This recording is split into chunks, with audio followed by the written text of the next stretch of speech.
yang sempat ikut ketika saya buat di Pekanbaru beberapa waktu silam. Dan syukurnya program ini pun sudah mendapatkan pengakuan rekor sebagai metode pelatihan public speaking nomor 1 terbaik di Indonesia dari Indonesia Book of Record, dan ada beberapa rekor lain, dan sudah memiliki lebih dari 660 alumni di seluruh Indonesia.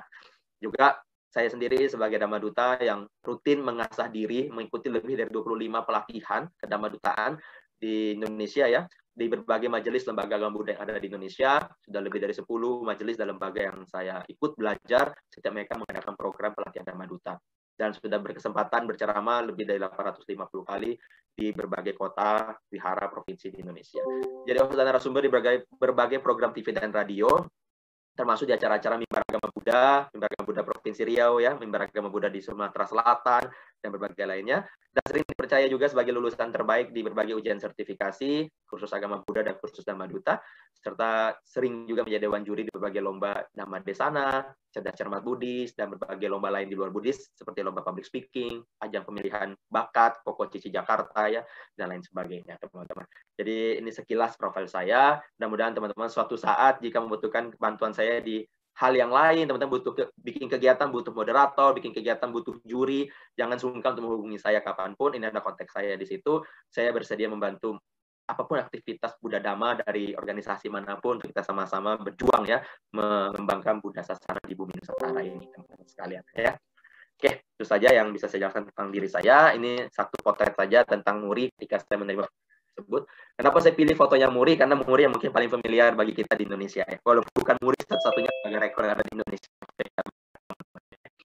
Oke, baik. Kita banyak pelajaran bersama. 2 poin saja yang saya bagikan, tidak banyak. Karena kebiasaan saya kalau sharing memang nggak banyak-banyak. Maksimal 2 poin. Baik offline maupun online sama. Kenapa? Karena pengalaman saya kalau sharing Dhamma kemanapun dulu, ke wihara atau apa, dan sebagai umat di wihara juga, kalau kita diberikan banyak oleh ceramah, biasanya belum sampai di rumah, kalau dulu kita ke wihara ya, belum sampai pulang kita ke rumah, udah lupa. Kalau sekarang online, baru mungkin kita juga tutup laptop atau tutup handphone kita, baru kita ke toilet sebentar atau minum sebentar, ditanya, tadi belajar apa? Lupa. Kenapa? Kebanyakan teman-teman biasanya. Otak kita nggak mampu mengingat banyak hal. Wow, untung saya Buddhis. Itu penasaran itu muncul. Emang apa sih untungnya kok sampai diwaw-wawkan gitu ya kan? Nah, nanti kita akan bedah itu teman-teman untuk menutup rasa penasaran ya, memenuhi rasa penasaran teman-teman ini. Yang kedua, yang tidak kalah penting juga, nanti kita akan bahas setelah kita tahu apa saja keuntungan kita sebagai Buddhis. Yang tidak kalah penting adalah mengetahui cara menggunakan keuntungan tersebut. Ya, banyak keuntungan kita sebagai Buddhis nanti kita akan bahas, dan kita harus tahu cara menggunakannya. Karena kalau kita nggak tahu cara menggunakannya, kita salah cara menggunakannya teman-teman, maka tidak akan memberikan manfaat. Ya, atau menjadi sia-sia lah bahasanya gitu. Seperti halnya ketika kita dagang ya, bisnis, investasi, kita kan pengen atau ingin punya profit, punya benefit ya, punya keuntungan gitu, gain.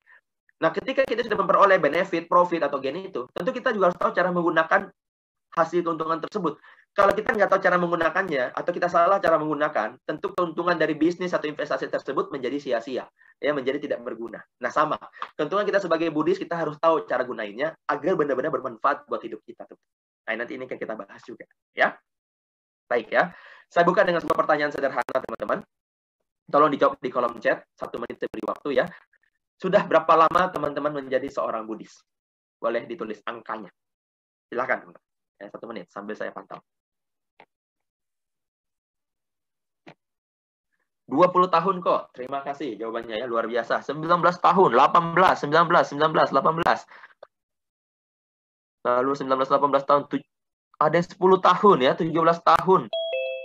20 tahun. Wow, luar biasa ini ya. 17 tahun. 12 tahun. Ada yang 12 tahun juga, 18 tahun, 17 tahun, 18 tahun, 19 tahun. KTP 19 tahun, 4 bulan. Ini keren nih jawabannya ya. 19 tahun, 16 tahun, 15 tahun. Thank you teman-teman ya. Ya, masih sambil jawab silahkan teman-teman ya. Saya sambil pantau di sini.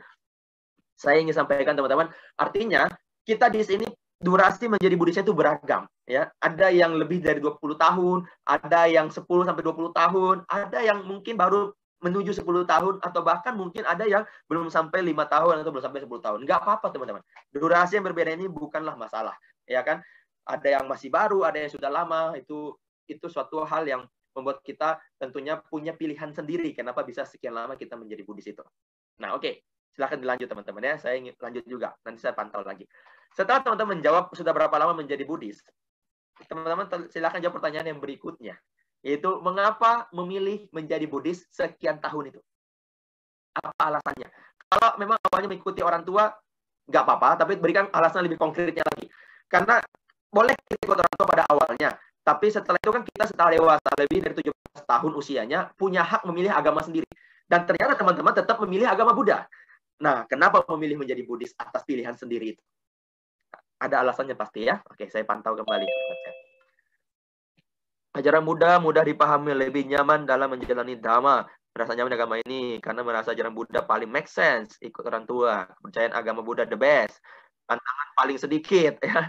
Ikut orang tua. Oke, good. Iya, kalau saya nggak luruskan tadi kalau orang tua terus kenapa berlanjutnya semuanya terus orang tua nanti ya. Dekat dengan realita hidup. Awalnya papa, tapi aku dari dulu gereja, sekarang aku baru masuk univ baru Buddha. Oke, Hipasiko, ajaran agama Buddha masuk logika. Wow, keren ya. Kayaknya itu bisa ganti saja narasumber ini Anda teman-teman ya. Keren-keren semua jawabannya. Ya, karena logis dan seterusnya. Oke, thank you teman-teman. Jawabannya. Ini cepat sekali ya anak pemudi di sini.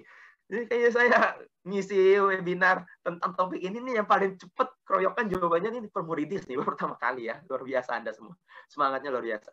Jawabannya pun benar-benar luar biasa ya. Jadi pilih agama itu ada alasannya. Teman-teman bisa ngeluarin alasan dari dalam, make sense, masuk logika, paling sesuai, nggak ribet, ya kan? Lalu kena yakin dan seterusnya. Tadi jawabannya sangat beragam.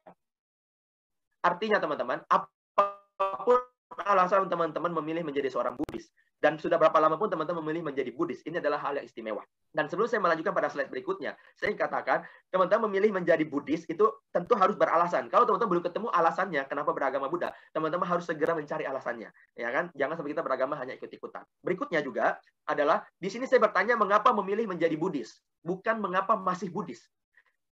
Kita, teman-teman, di luar sana itu sering ketemu pertanyaan yang keliru. Ya, ditanyakan oleh orang-orang juga yang mungkin kurang paham kehidupan beragama dan kehidupan keberagaman. Ya, ditanya, oh lu masih agama Buddha? Ini jangan dijawab, iya gue masih agama Buddha. Itu sama-sama nggak pahamnya teman-teman. Ya, sama nggak pahamnya atau sama kebelingernya gitu. Ini nggak tepat. Jadi kata masih itu nggak tepat ditanya kepada konteksnya agama. Itu karena kita kayak memaksa orang untuk mengakhiri durasi. Ya, kayak kita tanya gini, oh lu masih Islam? Oh, lu masih Kristen. Oh, kamu masih Konghucu. Oh, kamu masih Hindu. Nggak tepat, teman-teman. Ya, jadi kita nggak tepat. Jadi kalau nggak tepat pertanyaannya, kita jawabnya juga jangan mengikuti pertanyaan dia. Jadi kita tanya, oh kamu masih Buddhis? Oh iya, saya Buddhis. Bukan masih Buddhis. Saya Buddhis dan saya sadar memilih Buddhis. Saya punya alasan kenapa saya memilih menjadi Buddhis. Nah, itu tadi yang teman-teman kemukakan. Jadi bukan sekedar, oh iya saya masih Buddhis karena papa saya Buddhis. Kan lemah banget gitu loh. Keyakinan kita kayak hanya ekor gitu loh. Enggak. Saya memilih menjadi Buddhis kenapa? Dan bertahan sekian lama tentu ada alasan yang kuat. Jadi bukan kata masih, karena saya tidak mau mengakhirinya. Ya, saya masih yakin di jalan ini. Gitu. Jadi sama ketika kita tanya teman kita lain, oh kamu Muslim. Jangan tanya, kamu masih Muslim. Kamu Muslim. Nggak tepat. Yaitu tidak sopan malah teman-teman dalam kehidupan beragama. Ini pertanyaan yang penting. Kenapa kita Buddhis? Bukan kenapa kita masih Buddhis. Beda maknanya, teman. Ya, jawabannya adalah saya Buddhis, bukan saya masih Buddhis. Itu jawaban yang clear, teman. Dan ada alasan dibalik kenapa saya memilih sebagai Buddhis. Ya, clear ya teman-teman ya. Oke, nah teman-teman sudah punya alasan yang beragam, alasan yang keluar dari hati, ya dari pemahaman, dari keyakinan, dan punya durasi angka menjadi seorang Buddhis yang beragam juga.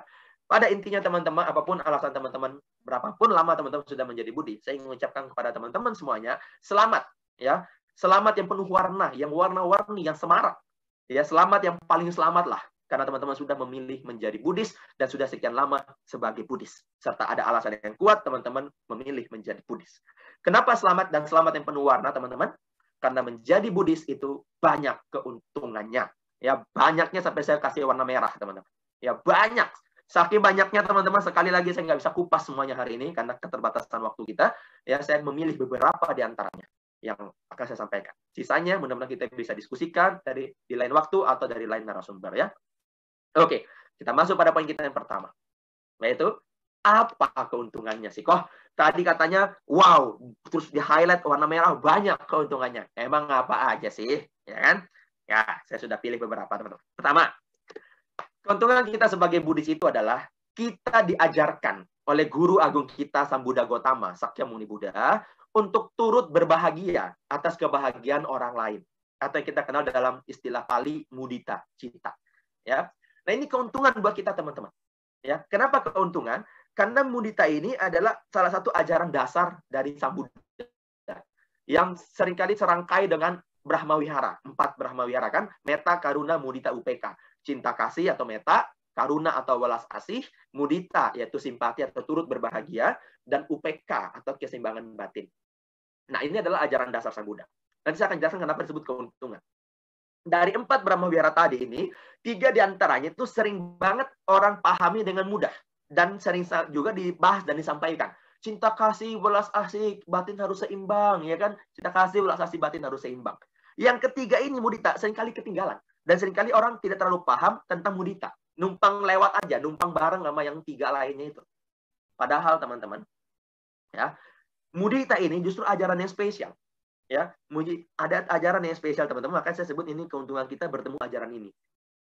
Di ajaran Buddha hal ini terus-terusan dibahas karena yang tadi saya bilang seringkali dibahas dengan 4 yang lain tadi tuh. Jadi ini salah satu yang paling sering diketemukan dalam ceramah-ceramah agama Buddha, 4 Brahmawihara itu. Yang lain mungkin tempat lain mungkin agak jarang membahas. Nah, apa istimewanya kita bertemu ajaran ini? Apa istimewanya kita diberikan ajaran dasar oleh Sang Buddha tentang topik ini, konten ini teman-teman? Begini, hidup ini itu duka atau suka, kebahagiaan atau penderitaan. Buddha katakan hidup adalah duka. Maka tugas kita tentu ingin bahagia. Kita selalu tiap hari itu pengen bahagia. Mau gampang bahagia. Mau meraih kebahagiaan. Mau merasakan kebahagiaan. Pertanyaan berikutnya. Apakah untuk bahagia itu mudah atau sulit? Susah kok. Ya, untuk bahagia itu susah. Dalam 1 hari waktu saya, untuk bisa bahagia itu paling berapa persennya saja. Sisanya penuh dengan stres, penuh dengan masalah, penuh dengan kecemasan, kekhawatiran, kegelisahan. Ya kan? Dan lain sebagainya. Ada beban ini, beban itu, dan lain seterusnya. Jadi saya lebih gampang untuk menderita. Kenapa bisa bahagia itu menjadi sulit, teman-teman? Karena kita itu selalu maunya merasakan menikmati kebahagiaan kalau kita yang buat. Sekali lagi, kita mau merasakan kebahagiaan itu karena kita yang buat. Padahal mudah untuk kita bisa berbahagia, yaitu mudita ini. Ketika ada orang yang kebahagiaan, nebeng merasakan kebahagiaan yang suka ada kan oleh orang lain itu, kita tinggal nebeng merasakannya. Jadi sebenarnya kita sangat mudah untuk bahagia kalau kita tidak melulu mau merasakan kebahagiaan atas hasil sendiri saja. Contoh, ketika kita punya 5 kita, ini teman-teman, ya, kita punya 5 objek yang berbeda yang merasakan kebahagiaan. Dan ketika 5 objek ini merasakan kebahagiaan, kita ikut merasakan kebahagiaannya. Maka sebenarnya siapa yang paling banyak? Menit pertama seandainya kita melihat tetangga kita membeli kendaraan baru, dia bahagia, kita bahagia. Menit kedua kita melihat kompetitor kita, saingan kita ada prestasi, dia bahagia, kita bahagia. Menit ketiga kita melihat mantan pasangan kita, mantan gebetan, ya kan, jalan sama pacar barunya, jalan sama pasangan barunya, dia terlihat bahagia, kita bahagia. Menit keempat kita melihat ekor kucing makan makanan kita yang kita pengen makan di meja, kita ambil minum sebentar, kucing udah makan di atas meja, kekenyangan. Kucingnya bahagia. Menit melihat orang pengemis dapat makan siang gratis dari orang lain, dia bahagia, kita bahagia. Pertanyaan saya, siapa yang paling banyak bahagia dalam 5 menit ini? Kita kan. Mereka masing-masing hanya punya 1 kebahagiaan. Tapi kita turut berbahagia atas 5 kebahagiaan berbeda. Kita menjadi orang yang paling berbahagia, sekalian. Ya, kita menjadi orang yang paling berbahagia. Sekarang, teman-teman, adalah bagaimana agar kita dapat menerapkan mudita cita ini dalam kehidupan kita sehari-hari. 3. Paling juga dia dapat mobil karena korupsi. Paling juga dia bisa berprestasi karena nyogok gurunya, paling juga karena begitu, paling juga karena begini, ya kan? Seringkali kita nyinyir bahasa sekarangnya. Gebetan dapat pacar baru, paling juga dulu udah selingkuh kali itu, makanya habis putus gak lama jadian. Kita bukan ikut bahagia sebagian orang, kita malah. Nah ini yang kita terjebak untuk berbahagia. Padahal kalau kita bisa merasakan kebahagiaan yang sama, mereka yang berjuang untuk bahagia, kita yang menikmati kebahagiaan, kita mengembangkan mudita ajaran Buddha ini, kita yang paling bahagia. Dia yang berjuang cari pacar baru, dia yang berjuang beli mobil baru, dia yang berjuang untuk jadi juara, kebahagiaan yang sudah ada. Tujuan kita pengen bahagia kan. Untuk semua kita pengennya ujungnya kan contohnya. Kayak kalau teman-teman kita mau pergi tempat, kita nih punya seorang sahabat, setiap hari itu pergi ke suatu tempat, jalan kaki teman-teman. Jalan kaki sekitar mungkin 10 kilo. Capek, pokoknya jalan kaki itu capek. Untuk sampai ke sana tuh capeknya setengah mati. Tapi nggak ada pilihan, karena suatu hari setelah 6 bulan, teman-teman, teman kita yang jalan bareng ini itu mendapatkan suatu kendaraan baru, dibelikan sama keluarganya. Jadi sekarang dia untuk pergi ke sana, pasar lah, atau mungkin ke mall, atau ke kampus, atau kemana, itu nggak perlu lagi jalan kaki, kayak dulu. Nah, karena dia dulu tahu, ingat kita selalu bersama dia, berjuangnya jalan kaki, ketika dia punya kendaraan, dia tuh nggak lupain kita. Jadi, dia bilang, sekarang lagi, kita udah punya motor nih, ikut aja. Terus dia tanya dong, bayar nggak? Enggak lah, gratis, udahlah, santai aja, naik aja. Pertanyaan saya, naik nggak? Naik dong. Kita tolak, nggak usah lah, saya jalan kaki aja. Ya bodoh saya. Kesempatan tidak bagi capek, tidak menderita, kita tolak. Ya kan? Nebeng aja. Gratis. Ya kan? Sama dengan bahagia tadi, teman-teman. Ketika ada objek-objek lain berbahagia, dan mereka mungkin menunjukkan kebahagiaannya, teman-teman sekalian, mereka pamer kebahagiaannya, berarti mereka itu tanda kutip sedang mengajak kita untuk ikut bahagia. Mereka mungkin klakson mobilnya atau motor barunya, mereka posting foto di sosial medianya atas prestasinya, atas pasar barunya, dan sebagainya. Itu tanda kutip mereka sedang memberikan tanda, gue sedang happy loh. Mengajak kita untuk ikut berbahagia. Ya udah, kalau kita tolak, kita malah jengkel, malah nyinyir, kita yang menderita, dia mah tetap bahagia. Tapi kalau kita ingat ajaran Buddha tentang mudita, kita turut berbahagia atas kebahagiaan yang ada, kita yang paling bahagia, teman-teman. Ya, kita bisa punya berapa objek dalam berapa menit itu yang berbahagia, kita tinggal turut berbahagia atas kebahagiaan mereka semua. Ya, jadi ini caranya teman-teman agar kita bisa mudah untuk berbahagia. Ini keuntungan pertama, kita kenal ajaran namanya mudita, teman-teman sekalian. Oke, kita next teman-teman ya.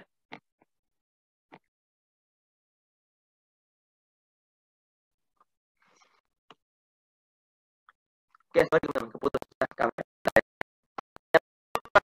Kita diberitahu bahwa yang kedua, kita itu bertemu dengan sebenarnya ini panitia untuk bahas lebih banyak tentang hukum karma. Tapi saya katakan pada teman-teman bahwa kita tidak berfokus pada hukum karma saja. Masuk dalam materi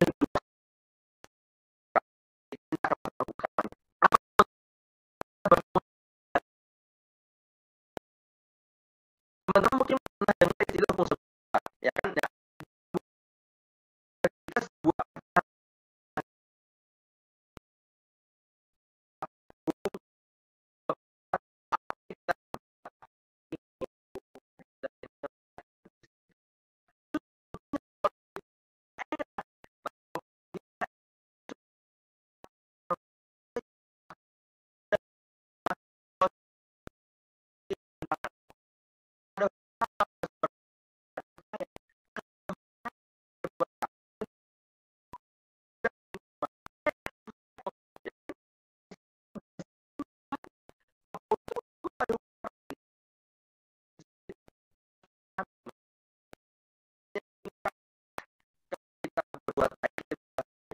karena ada hukum karma lah.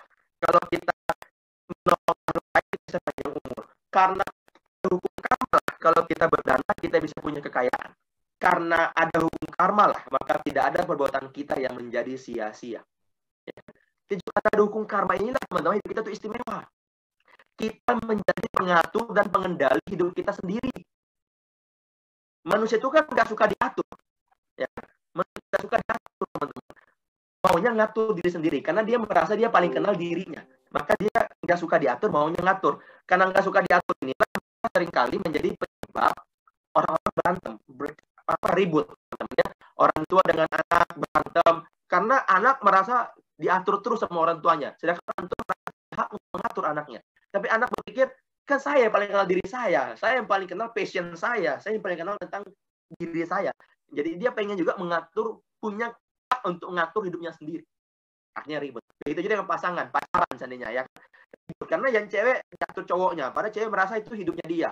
Nah, begitu sebaliknya, cowok merasa diatur ceweknya, jam mainnya, jam pulang, jam tidur. Sedangkan cowok merasa itu hidup gue gitu. Gue yang paling tahu gitu.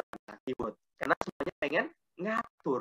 Nah, ternyata hukum alam di alam semesta ini itu memang berikan kita kesempatan teman-teman untuk ngatur hidup kita sendiri. Ya, itu namanya hukum karma.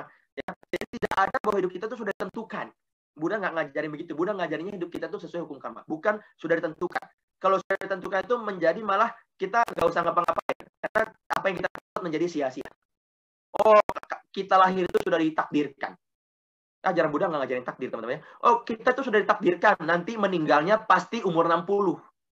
Ya, kalau belum umur 60 nggak mati. Karena takdirnya sampai umur 60. Oh, kalau gitu besok tidur aja di rumah, nggak usah makan. Nggak mati kok sampai umur 60. Ngapain cari uang? Ngapain beli makanan? Hemat aja, orang nggak pasti. Pasti nggak mati. Sudah takdirnya umur 60 baru mati. Nggak usah ngapa-ngapain, tidur aja, pasti nggak mati. Oh, sudah ditakdirkan bahwa dia umur 40 baru pasti kaya. Oh ya udah, kalau gitu mulai besok nggak usah kerja. Nanti umur 40 tiba-tiba uang jatuh dari langit. Kaya. Kan sudah ditakdirkan. Kan nggak begitu, teman-teman. Kalau kita besok nggak makan, ya mati. 3 hari kemudian atau 5 hari kemudian. Iya kan?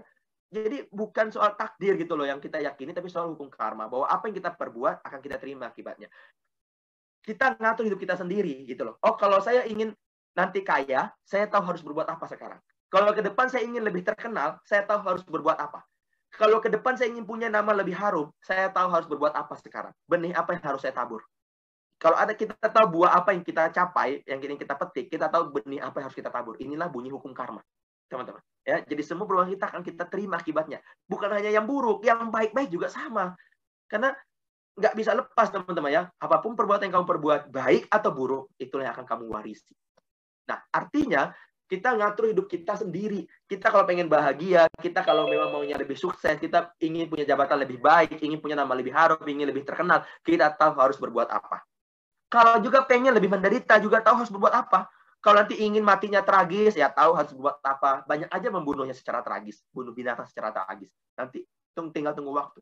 Ya kan? Oh, kalau saya ingin hidup saya lebih menderita di masa tua, ya tahu harus berbuat apa. Mulai hari ini narkoba aja atau minum-minuman keras, ya kan? Tinggal tunggu waktu, menderita, sakit-sakitan, ya kan, kena kanker lah, kena itu, kena ini. Kan memang pengennya begitu. Kan kita tentukan. Kan kita pengennya memang hidup masa tuanya menderita. Ya lakukan dari sekarang, benihnya. Tinggal terima panen. Tapi kalau mau menderita, maunya bahagia, juga lakukan sesuatu. Karena tidak ada kehidupan kita ke depan yang sudah ditentukan. Ini yang perlu kita pahami. Kita yang tentukan. Sekarang maupun dulu, kemarin sebelumnya, 2 hari yang lalu, 3 hari lalu, kita sudah menabung untuk esok hari itu. Mau seperti apa kehidupan kita sudah lakukan. Yang kemarin termasuk nanti malam, termasuk besok, semua menjadi akumulasi dari perbuatan kita. Ya, kita penentunya, teman-teman. Ini istimewanya kita, umat Buddha, kita kesempatan untuk ngatur 100% hidupmu sendiri. Ya, kamu yang menentukannya. Apapun yang kamu ingin dapatkan, silakan kamu lakukan sendiri. Benih. Ini bunyi hukum kamu. Jadi ini membuat kita, teman-teman, kita punya kesempatan mengatur hidup kita sendiri. Dan yang kedua adalah keuntungannya tidak ada perbuatan kita yang sia-sia. Bayangkan, teman-teman, kalau sudah ditentukan ya, apapun perbuatan kita menjadi sia-sia. Mau berdana sebanyak apapun nggak akan kaya. Nah, sudah ditakdirkan batas kekayaan hanya 50 juta. Jadi mau kita berdana, bantu orang semanapun, kerja keras, tetap mentok kekayaan 50 juta. Nggak bisa beli rumah. Sudah ditakdirkan begitu. Ya, terus buat apa kita kerja? Ya, toh sudah pasti 50 juta. Nggak usah kerja pun dapat 50 jutanya. Toh mentok segitu. Kan nggak begitu, teman-teman, hidup ini. Hidup ini kan yang bekerja keras ada hasilnya, yang tidak kerja ya tidak ada hasilnya, dan seterusnya. Jadi kita itu memang sudah hidup di tengah-tengah hukum karma, hanya kita kadang nggak paham. Sama dengan kayak sendok nggak bisa rasain makanan, atau ikan tidak sadar hidup di tengah air. Itu loh. Padahal sudah sehari-hari bertemu keadaan itu. Gitu. Nggak ada soal takdir menakdir itu. Ya, itu minimal Buddha kata begitu, tidak ada. Jadi kita jadi optimis dalam hidup ini. Hukum karma itu membuat kita optimis. Saya masih menderita, saya masih belum puas sampai hari ini. Saya ingin baik ke depan. Saya ingin punya jabatan lebih tinggi. Saya ingin punya seandainya pendidikan lebih tinggi. Saya ingin punya follower lebih banyak. Saya ingin punya kesuksesan lebih besar. Semua masih bisa, teman-teman. Ya, semua masih bisa. Karena tergantung apa yang mau kita lakukan hari ini, besok, dan lusa. Jadi semua itu masih memungkinkan. Bermimpilah setinggi mungkin, karena semua masih bisa kamu capai. Tergantung benih apa yang kamu tabur mulai hari ini dan besok. Ya, jadi optimis. Hukum karma ini mengajarkan kita optimis. Dan berbuat kita yang sia-sia, yang kecil nilainya. Tidak ada yang sia-sia. Ya, ini penting, teman. Oke, yang berikutnya lagi. Keuntungan apa lagi kita sebagai Buddhis, teman-teman? Yaitu kita diberitahu bahwa sesungguhnya dosa tidak bisa dihapuskan. Dosa di sini tanda kutip, teman-teman, karena dosa di sini adalah Buddha yang berarti kebencian atau ketidaksukaan. Ya, dosa ini adalah dosa yang kita kenal dalam bahasa Indonesia kita secara umum. Di kehidupan kita di Indonesia, kan kita yang non-Buddhis juga sering pakai kata dosa kan, untuk mengartikan suatu perbuatan buruk, ya, suatu perbuatan buruk yang akan menimbulkan akibat, ya. Wah, lu udah buat dosa, aduh saya udah berdosa dan seterusnya, ya. Dosa itu yang saya pakai di sini. Nah, dalam pandangan ajaran Buddha, teman-teman, dosa ini atau yang kita kenal di Buddhis sebagai karma buruk bisa dihapus, ya. Bisa dihapuskan, teman-teman. Kan seringkali juga ada pandangan mengatakan, oh kalau kamu sudah bertobat, kalau minta ampun, penghapusan dosa, pengampunan dosa, pemurnian dan seterusnya, bersih, nol, hapus, hilang. Ya, ajaran Buddha nggak kenal istilah itu, nggak bisa dihapus. Jadi karma buruk atau dosa yang sudah kita perbuat tidak bisa dihapus. Ini keuntungan buat kita. Banyak yang komplain lagi. Lah apa untungnya kok? Gimana sih kok Randi ini? Justru kalau bisa dihapus baru untung. Kalau itu namanya enak. Sudah buat buruk, bisa diampuni, bisa nol lagi karma buruk saya. Itu baru untung. Lah ini nggak bisa dihapus, dibilang untung. Gimana ceritanya sih? Iya kan, banyak komplain mungkin seperti itu kan. Nah tapi memang karena nggak bisa dihapus itu keuntungan. Bisa? Iya. Karena Sang Buddha menyampaikan kita yang apa adanya. Yang sebenar-benarnya. So, demi mencari pengikut, bilang aja, dosa bisa dihapus. Nggak ada, teman-teman. Buddha tetap bilang, dosa atau karma buruk tidak bisa dihapus. Ya. Kenapa tidak bisa dihapus, teman-teman? Dan apa keuntungannya? Ketika kita memahami bahwa karma buruk yang sudah kita perbuat, atau dosa itu nggak bisa dihapus, keuntungan pertama buat kita adalah kita paham bahwa saldo kita nggak berkurang. Jadi kita bisa mengerem perbuatan kita agar saldonya tidak bertambah. Bayangkan kalau kita punya pengertian atau pemahaman bahwa mengira dosa itu bisa dihapus. Ketika kita sudah minta ampun, minta hapus, minta tobat, dan sebagainya. Dan ketika kita kira saldonya sudah dihapus, berarti kita saldonya nol lagi. Nol lagi kan teman-teman. Nah ketika kita sudah punya saldo keburukan nol lagi, kita berani berbuat jahat lagi. Kan sudah nol. Kalau saya buat satu kali nggak apa-apa lah. Kan cuma satu. Satu lagi jadi dua, paling dua. Nanti saya minta ampun lagi, bersih lagi, nol lagi, saya buat lagi. Ya kan? Pemikiran kita seperti itu. Kalau yang kita kenalnya bisa dihapus. Ternyata hukum alam mengenal tidak bisa dihapus. Walaupun kita kira bisa dihapus, tetap hukum alam bilang tidak bisa dihapus. Ya, kita aja yang terjebak dalam pandangan itu. Kita kira sudah nol. Dua tadi buruk, kita hapus jadi nol. Padahal bagi hukum alam tetap dua. Terus kita buat lagi karma buruk yang baru dua. Kita kira kan baru dua, tadi kan sudah nol. Padahal bagi hukum alam sudah 4. Kita hapus lagi, kita buat lagi 3. Kita kira baru 3 punya kita. Padahal hukum alam bilang sudah 7. Begitu seterusnya. Kira-kira apa yang terjadi buat kita? Tumpukan karma buruk kita menjadi menggunung. Karena kita kira sudah terhapuskan, kita kira sudah bersih lagi. Ternyata tersave, tersimpan saldonya teman-teman. Hukum alam tetap mengartikan dan menjumlahkan tetap sekian sesuai apa yang kita perbuat. Karena tidak bisa dihapus. Hanya kita yang kira bisa dihapus. Ya, maka ini keuntungan pertama buat kita teman-teman. Kita bisa mengerem perbuatan buruk kita agar kita menambahnya lagi. Karena kita sadar memang tidak bisa dihapus. Tapi ajaran Buddha tidak berhenti sampai di sana, teman-teman. Tidak berhenti sampai bahwa tidak bisa dihapus saja. Dan Buddha melanjutkan, memperkenalkan kita pada suatu istilah, yaitu air, analogi, air dan garam. Air rasanya tawar, diibaratkan karma baik. Garam rasanya asin, diibaratkan karma buruk. Ketika kita punya air segelas, dan kita ambil garam segenggam, dan kita masukkan garam segenggam ini ke dalam air segelas, pertanyaan saya sekarang, bagaimana rasa airnya sekarang? Samakah dengan rasa sebelumnya ketika belum ada garam? Beda. Bagaimana rasanya? Asin banget. Oh, asin kali ini air. Ya kan? Asin banget. Oke. Sudah asin banget nih satu gelas air yang bersama garam. Sekarang air yang bersama garam ini segelas, kita tuang ke dalam sebuah ember yang berisi hampir penuh. Ketika kita tuang air segelas ini ke dalam ember, embernya menjadi penuh. Pertanyaan saya, apakah air yang di ember, rasa asinnya sama dengan ketika di gelas? Beda kok, kan airnya lebih banyak. Ya kan? Beda rasa asinnya kok dengan segelas tadi. Oke.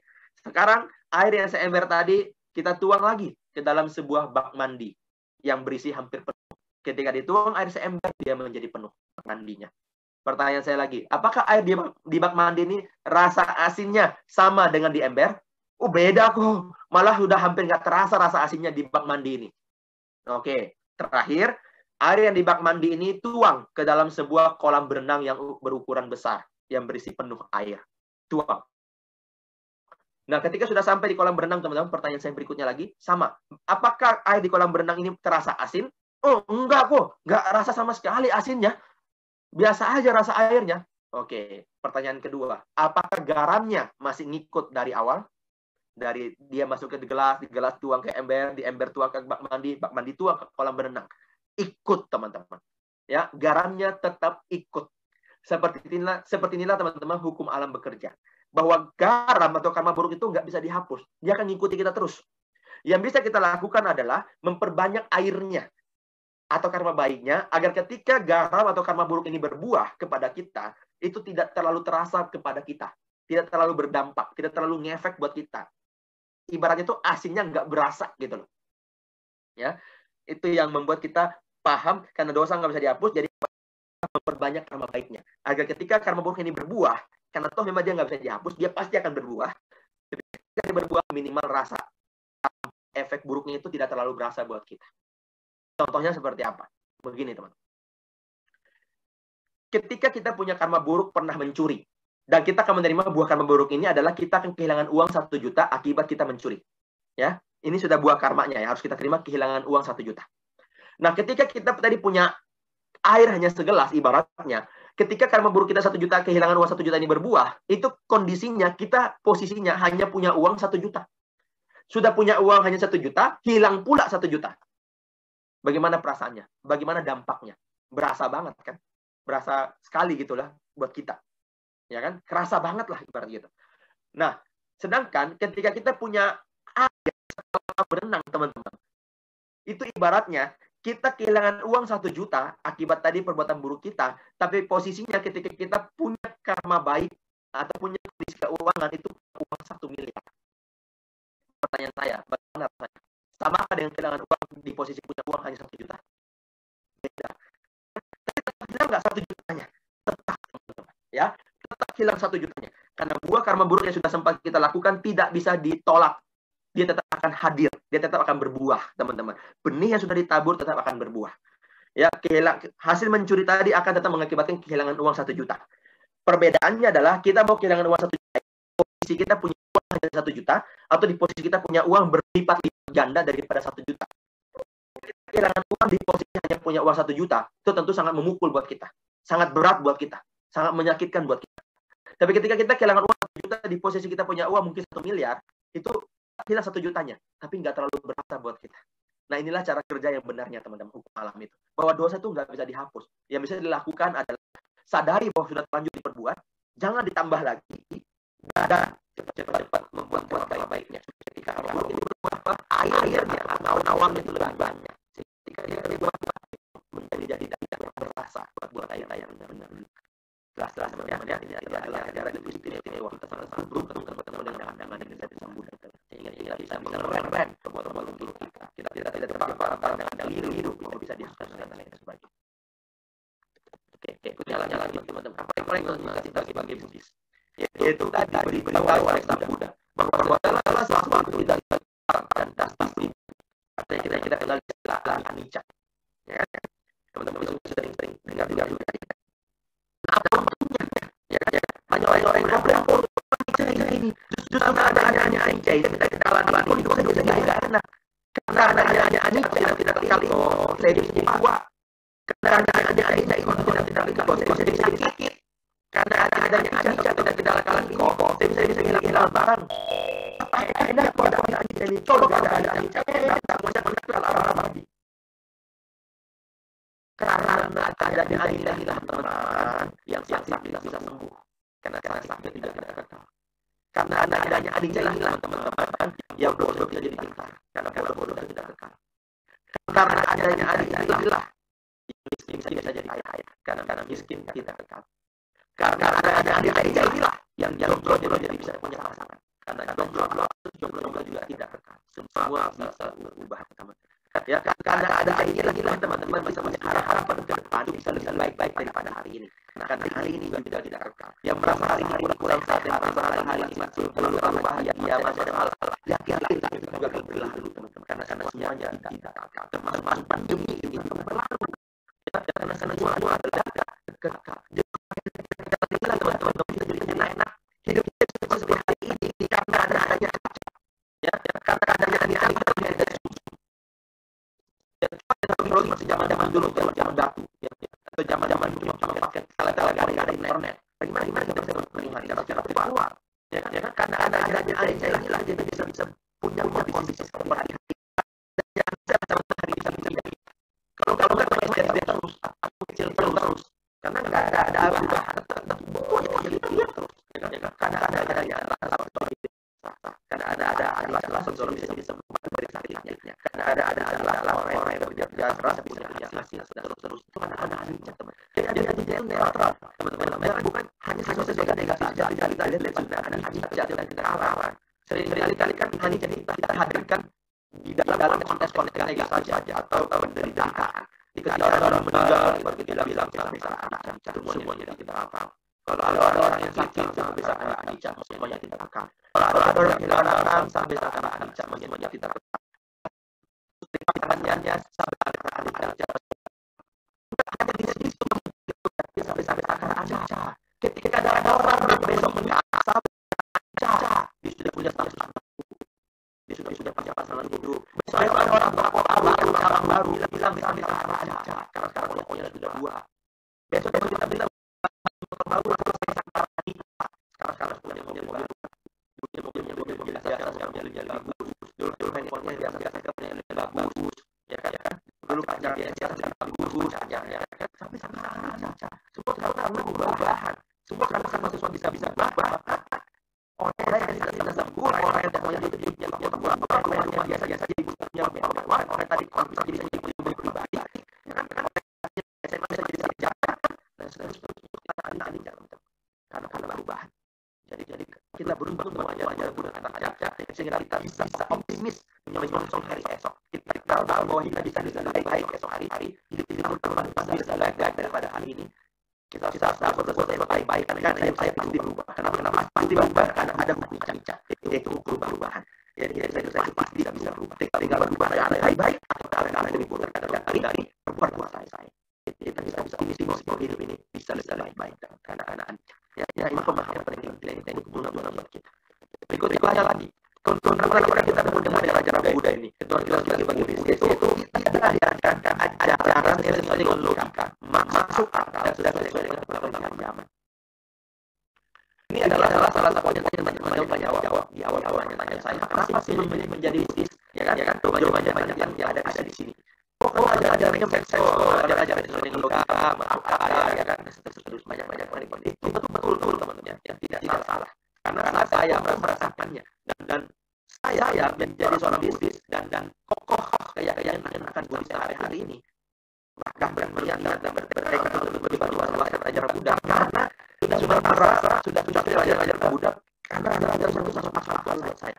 Ya, ketika saya tingkat SD dan tidak belajar kaya sekolah Buddhis itu dari kecil memang orangnya tidak suka banyak pertanyaan ya saya tanyakan dalam tanya saya. Nah saat itu saya pikir begini, kok hidup ini pastinya kurang adil ya. Kok kayak seandainya keluarga yang kaya raya, wajahnya cakep, anak-anaknya pintar, ya kan, saya jarang sakit, terus juga dia punya panjang, ketika dia dewasa, gampang berbuat baik dan lain-lain sebagainya.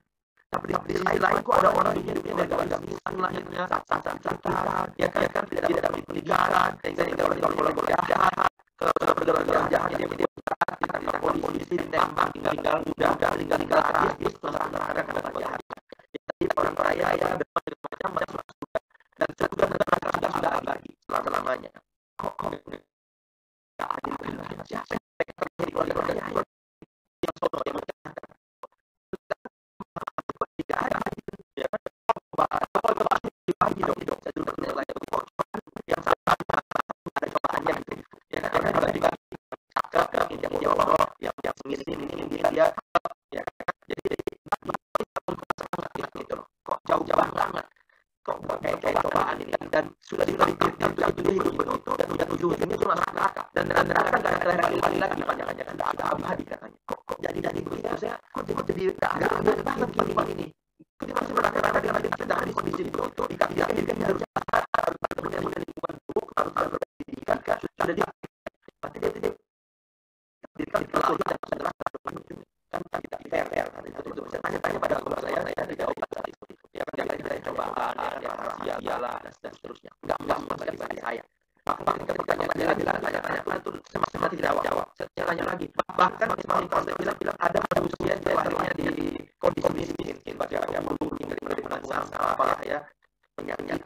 ada cacat segala macam, hidupnya sangat berantak. Di samping lain bertemu dengan hewan yang diarahkan orang ya hidupnya enak, dikasih makan impor, kadang disuruh secara rutin, dibawa ke salon, kandangnya bersih, pakai selimut, jalan-jalan luar negeri, dan seterusnya. Hidupnya binatang lebih enak daripada seorang manusia. Ya katanya betul-betul daripada hewan, dan hewan-hewan yang katanya diciptakan yang melayani manusia. Dulu pada saya paham seperti itu. Kok jadi malah jadi balik. Kok hewan-hewan dilayani manusia? Ya kan? Dan kok ada manusia daripada hewan-hewan, dan seterusnya. Jadi nggak ada lagi banyak siapa sampai ketika saya bertanya banyak pertanyaan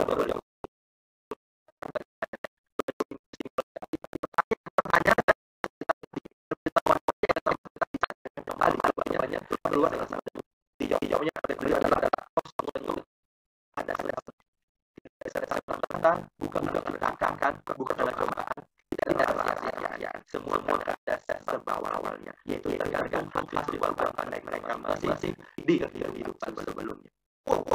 Jelas saya teman-teman. Kalau itu make sense gitu ya. Kalau itu masa jelas orang kita tidak jelas tidak. Ya kan hanya lagi tentang barang udah seterusnya jawab secara sederhana gitu.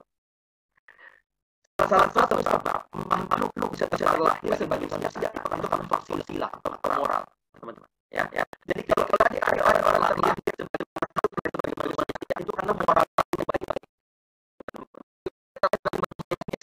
Tapi itu jelas bagus dan lainnya kurang. Kita lahir sebagai binatang peliharaan tadi dulu sila-sila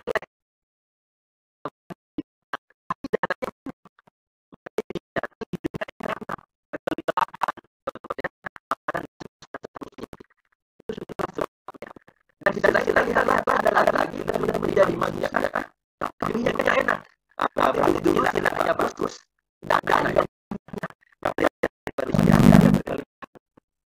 sebalik lihat ada juga sudah menjadi hewan binatang susah jalan mengesan sampah bisa ditendang motor dan mobil diserang anak berarti itu silanya sehingga dia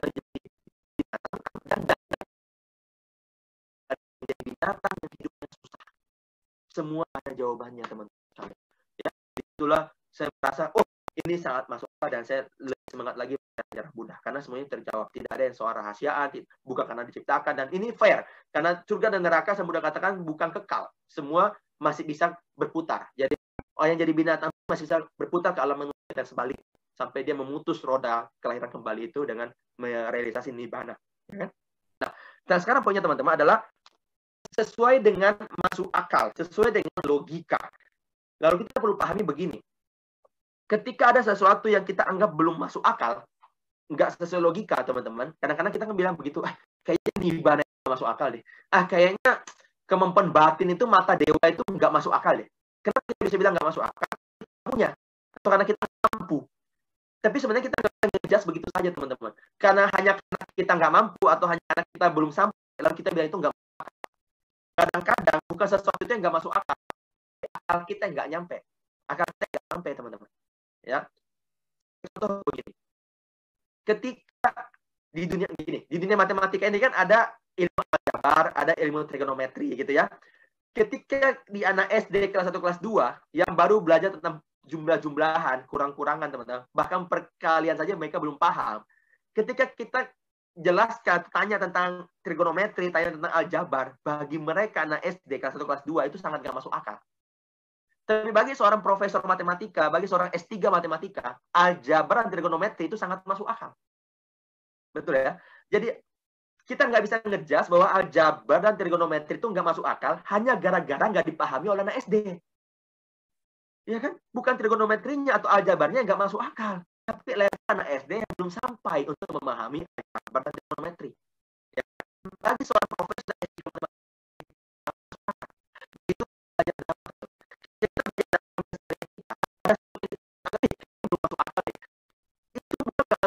itu mungkin level kita belum sampai. Kita lihat jannah nggak masuk akal, masa sih kita bisa mencapai jannah? Jannah itu apa sih? Susah banget dipahami. Nah, bagi orang-orang yang mencapai jannah masuk akal. Bagi orang-orang yang punya abinya masuk akal. Bagi orang-orang yang mencapai kesucian masuk akal. Ya kan? Jadi kita bisa mengambil itu tidak kita sudah merealisasikannya. Kita sampai ke level itu. Ya, ketika kita sudah sampai ke level itu. Buka itunya nggak masuk akal. Level kita yang belum sampai ke sana. Itu cara kita memahami cara pembelajaran. Sama dengan contoh begini lagi. Teman-teman belum pernah makan cabai. Nggak tahu rasa cabai. Lalu saya tanya pada Anda, bagaimana rasa cabai? Nggak bisa jawab, kan? Atau Anda tanya pada saya juga, bagaimana rasa cabai kok? Saya pun berusaha menjelaskan. Cabai itu rasanya pedas. Pedas itu kayak apa kok? Saya nggak pernah tahu rasa pedas. Yang saya tahu itu asin, manis, asam. Pedas itu panas lidahnya, agak terbakar, perih, dan seterusnya. Saya berusaha menjelaskan dengan berbagai kata. Kira-kira orang itu bisa rasain nggak rasa pedasnya? Nggak bisa, teman. Nggak ada bayangan. Paling mendekati doang. Nggak bisa persis sama. Bagaimana biar dia bisa rasa yang sama persis? Dia makan cabai. Setelah dia makan cabai, dia bisa tahu apa itu pedas. Dia bisa tahu rasa cabai. Setelah dia tahu pun, dia berusaha menjelaskan pada orang lain. Itu sulit. Cara menjelaskan termudah gimana? Suruh orang itu juga makan cabai. Ya kan? Nah, begitulah cara kita memahami Dhamma, teman-teman. Ketika kita mau paham seperti apa sih kemampuan batin, seperti apa sih pencapaian meditasi, seperti apa sih kesucian itu, ya sampailah ke tahap itu. Seperti apa sih ketuhanan dalam agama Buddha? Ya realisasilah ketuhanan itu. Realisasilah sifat-sifat ketuhanan itu. Milikilah dalam hati, milikilah dalam batin, praktekkan, dan kita akan bisa merealisasi. Ya itu ajaran Buddha, teman-teman. Bagaimana kita melakukannya, teman-teman, seperti itu. Nah, dan juga sesuai dengan perkembangan zaman. Ini penting, teman-teman. Banyak orang yang menilai atau mengasumsikan ya kepada agama Buddha bahwa agama Buddha adalah agama yang ketinggalan zaman. Agama Buddha adalah ajaran yang ketinggalan zaman kuno. Ya, mungkin kita sendiri ada yang merasakan begitu. Salah besar, teman-teman, saya katakan. Ajaran Buddha bukan ajaran kuno. Ajaran Buddha adalah ajaran yang paling modern, ya, paling modern, paling sesuai dengan perkembangan zaman. Tidak ketinggalan zaman. Itu pandangan salah. Kalau tradisinya, ritualnya kuno dan ketinggalan zaman, siapa dulu? Pegang pada ritual saja. Buddha nggak kita ritual kok. Ya kan? Yang mau ritual ya silakan aja. Bukan itu yang penting. Yang penting itu adalah praktek ajarannya. Ritual itu hanya cara masuknya kita aja untuk kenal dengan ajaran. Tapi ritual ajaran Buddha memang kuno. Tapi ajarannya tidak ketinggalan zaman sama sekali. Sesuai dengan perkembangan zaman. Bahkan paling sesuai dengan perkembangan zaman. Ya, apa contohnya, teman-teman? Saya berikan sedikit saja contohnya. 2-3, biar teman-teman mengerti. Pertama, jauh sebelum teknologi berkembang, jauh sebelum banyak penemuan-penemuan di masa kini oleh ilmuwan, Buddha sudah lahir 2600 tahun yang lalu. Di masa Buddha, belum ada kecanggihan teknologi. Sang Buddha sudah mengatakan saat itu, yang tertuang dalam kitab suci di hari ini, Tipitaka bisa kita baca, bahwa bumi bukan satu-satunya planet di dunia ini. Ada banyak planet lain selain bumi, dan ada tata surya yang begitu luar biasa, masih banyak benda-benda langit selain planet. Dan apa yang terjadi, teman-teman? Seiring berkembangnya waktu, semakin teknologi berkembang, ilmuwan-ilmuwan bermunculan, semakin terbukti mulai ketemu planet selain bumi, mulai ketahuan bahwa banyak planet di tata surya, ada asteroid, ada meteor, ada bintang, ada ini, ada itu. Ini satu contoh. Ya, Buddha sudah katakan itu sebelum ada teknologi yang mengungkap itu. Bahwa ada itu, dan sekarang kita bisa melihat semakin terbukti. Ke depan teknologi makin canggih, mungkin makin banyak planet-planet atau benda-benda langit yang ditemukan dan diberi nama oleh ilmuwan. Ya, ini satu contoh bahwa tidak ketinggalan zaman. Buddha sudah katakan sebelum itu ada yang ngomong. Kedua, teman-teman sekalian, apalagi misalnya kita lihat tidak ketinggalan zaman. Ilmu kekuatan pikiran, Buddha sudah katakan sejak 2600 tahun yang lalu, hidup yang tertulis nama pada kita saya pertama, saya kedua. Pikiran adalah pelopor, pikiran adalah pembentuk, pikiran adalah pemimpin, segala sesuatu tergantung dari pikiran. Di zaman sekarang, teman-teman, teknologi modern, orang rela bayar mahal ikut seminar motivasi dari tokoh-tokoh dunia, ikut seminar NLP, ikut seminar-seminar apapun itu, yang dimana semua acara motivasi, NLP, dan segala macam, teman-teman, landasan pertamanya, teori pertamanya sudah pasti tentang mindset, pola pikir. Mereka akan bilang bahwa segala sesuatu kalau ini tergantung pola pikirmu, tergantung mindsetmu. Mindset, teman-teman, pola pikir. Buddha sudah katakan ribuan tahun lalu. Kita hari ini sebagai umat Buddha bayar mahal-mahal untuk dapatin ilmu itu. Padahal di kitab suci kita gratis. Dan semakin ke sini, ilmuwan-ilmuwan yang non-Buddhis pun mengakui bahwa kekuatan pikiran adalah yang utama. Semua tergantung pada pikiran. Nggak harus Buddhis mengakui itu, teman-teman. Ilmu pengetahuan membuktikan itu. Ya, Buddha sudah katakan ribuan tahun lalu, semakin ke sini terbukti oleh ilmu pengetahuan bahwa kekuatan pikir atau mindset adalah kunci dari segalanya. Ya, dari segalanya. Kalau ingin sukses, ingin menderita, tergantung apa yang dia pikirkan. Bagaimana mindsetnya. Kalau ingin berubah, ubah dulu mindsetmu, ubah dulu pikiranmu, karena itu adalah pelopor. Itu Buddha sudah katakan, teman. Apa yang ketinggalan zaman? Apa yang ketinggalan zaman? Itu baru 2, 3. Ya, ini 3 ini merangkum banyak hal, teman-teman. Buddha sudah katakan ribuan tahun yang lalu bahwa ada namanya kelahiran kembali. Yang kedua, ada alam lain selain alam manusia, termasuk alam setan dan alam dewa. Ketiga, ada namanya kemampuan batin mata dewa atau bisa melihat makhluk lain. Ada 3 hal yang teman-teman Buddha katakan. Era sekarang yang terbukti. Ya, makin banyak orang-orang yang punya kemampuan batin mata dewa itu bisa melihat makhluk lain, berani speak up, masuk ke TV lagi. Ya, masuk ke channel, berani bicara, berani bikin acara. Di sini ada makhluk ini, sini ada makhluk itu, dan banyak orang yang percaya. Ya, artinya ketika apa yang Buddha katakan dulu, memang benar ada orang yang bisa punya kemampuan batin hasil dari pelatihan meditasi. Tapi kan dia bukan Buddhis kok sekarang. Ya, yang sebelumnya apa dia? Sebelumnya mungkin dia pernah latihan meditasi, kemampuan batinnya bawa kehidupan sekarang. Ya kan? Itu membuktikan ada orang yang punya kemampuan batin. Kedua, mereka mampu melihat makhluk lain. Ini membuktikan juga berarti benar ada makhluk lain selain manusia. Ketiga, membuktikan kelahiran kembali. Bahwa mereka seringkali terlahir di alam rendah itu, alam setan ini, ketika ditanya kenapa, mereka seringkali menceritakan, saya dulu bunuh diri, dulu saya marah, saya kecelakaan, dan lain sebagainya. Saya lahir di alam ini. Saya masih melekat dengan keluarga saya, dengan keluarga saya ada sebagai penunggu rumah ini. Buddha sudah katakan di zaman dulu, orang-orang di alam setan penyebabnya satu, meninggalnya tragis, dia punya emosional, dia marah, dia kaget ketika meninggal kayak kecelakaan gitu, dia melekat dengan keluarga ditinggalkan. Itu sebab-sebab orang lahir di alam setan. Di masa kini, para orang-orang indigo itu ketika interview makhluk-makhluk rendah itu jawabannya sama. Dengan apa ini? Ya kan? Nah, tapi kan saya nggak bisa indigo kok, saya nggak punya kemampuan itu, berarti nggak masuk akal itu kok.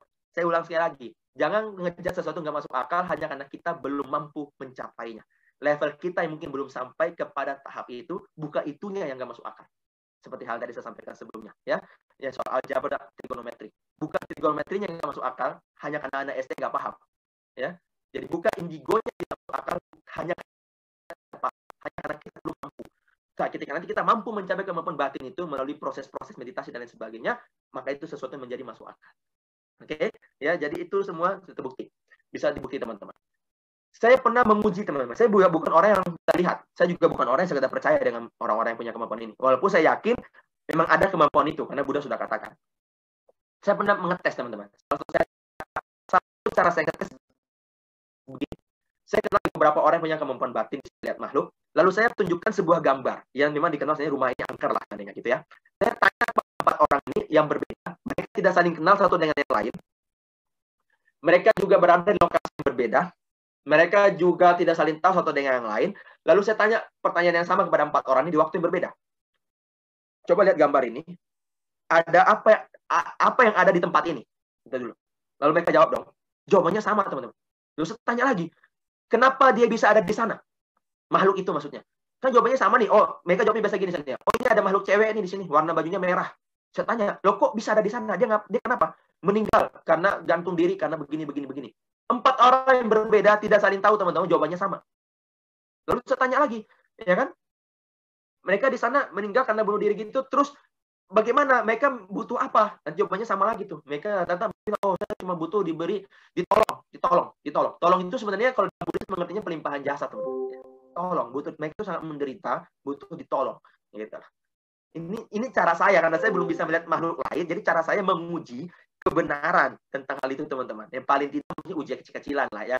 Ya, paling tidak dengan jawaban yang sama, orang yang nggak saling kenal, terus waktu saya tanya pun berbeda-beda, tapi jawabannya bisa sama ya, membuat saya tidak bisa berpikir kan, ya, mendekati kebenaran gitu loh. Saya belum bisa lihat langsung, ya kan begitu. Nah, itu melalui metode indigo. Nah, kelahiran kembali, teman-teman, dulu itu bukan hanya melalui indigo, teman-teman, ilmiah ya. di mana orang datang, ya, teknik hipnosis tingkat lanjut, ya kan? Dia datang ke seorang terapis, dia ini saya takut ini, kenapa? Kok saya takut ini? Saya belum pernah jalan. Ayah ya, kok saya takut ini ya? Dia tahu sebabnya. Maka dia terapis, teman-teman ya, terapis yang mampu membantu menerapi orang. Nah, terapis ini biasanya menggunakan metode flashback. Jadi kliennya datang akan dibantu masuk ke dalam namanya bawah sadar untuk mengecek memori. Kira-kira sebabnya itu kenapa bisa dia terjadi saya trauma atau fobia dan segala macam.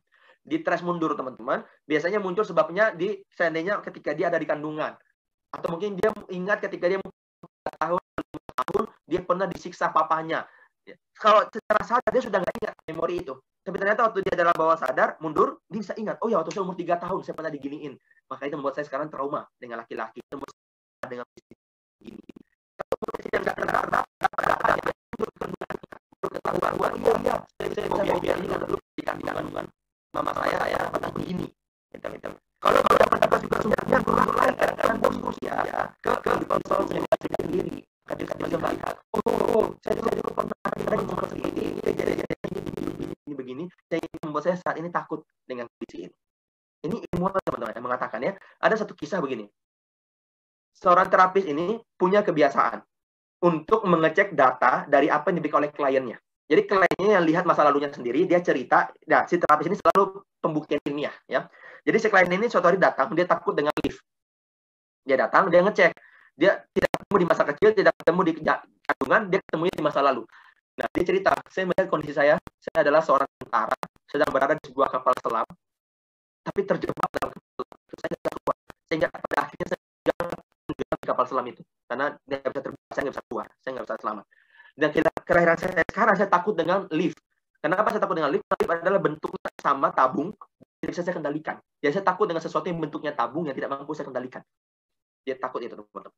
Nah, si terapis ini tuh nggak percaya begitu aja cerita si kliennya. Dia selalu punya kebiasaan ngecek. Nah, dia datanglah ke negara yang diceritakan oleh si klien. Karena klien bercerita, saya ada di kapal selam, saya adalah sebagai seorang tentara negara ini di tahun sekian dalam perang ini. Nama saya adalah ini, saya tenggelam karena kerusakan kapal selam dan seterusnya. Orang ini berangkat ke negara yang diceritakan oleh si klien, dia tanya ke lembaran sejarahnya, bener nggak ada kejadian ini, nama tentaranya ini tahun sekian, terus data-datanya diceritain semua. Jawabannya adalah benar. Dan tidak satu kali, teman-teman. Puluhan bahkan ratusan klien dia yang datang, selalu dia ngecek kebenarannya dengan cara yang sama, dan selalu jawabannya adalah iya. Maka sampai dia mengatakan, walaupun saya bukan seorang Buddhis, tapi saya percaya kelahiran kembali itu ada. Ya, ini pembuktian seorang terapis, teman-teman, melalui teknik regresi. Terus kita sering bilang, masa sih bisa itu, saya bisa ada kehidupan lampau saya kan nggak ingat. Kalau nggak ingat, berarti nggak ada dong. Nggak usah jauh-jauh, teman-teman. Emang teman-teman bisa ingat 100% kejadian teman-teman alami 2 hari yang lalu? Kalau teman-teman nggak bisa ingat kejadian 2 hari yang lalu, berarti 2 hari yang lalu itu nggak ada. Kalau teman-teman nggak bisa ingat kejadian masa kecil teman-teman, berarti masa kecil itu nggak ada. Nggak begitu.